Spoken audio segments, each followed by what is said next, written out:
కోల్కతాలో జూనియర్ వైద్యురాలి అత్యాచారం హత్యను నిరసిస్తూ నిజామాబాద్ జిల్లా ప్రగతిశీల మహిళా సంఘం ఆధ్వర్యంలో నిరసన ర్యాలీ నిర్వహించారు.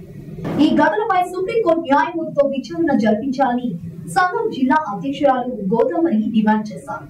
అధికారులు కొంతమంది రాజకీయ ఒత్తిడులతో కేసులు తారుమారు చేసేందుకు ప్రయత్నిస్తున్నారని ఆరోపించారు. దేశవ్యాప్తంగా డాక్టర్లు, ఇండియా మెడికల్ అసోసియేషన్ చేస్తున్న నిరసనలకు ప్రగతిశీల మహిళా సంఘం సంపూర్ణ మద్దతు ఉంటుందని తెలిపారు.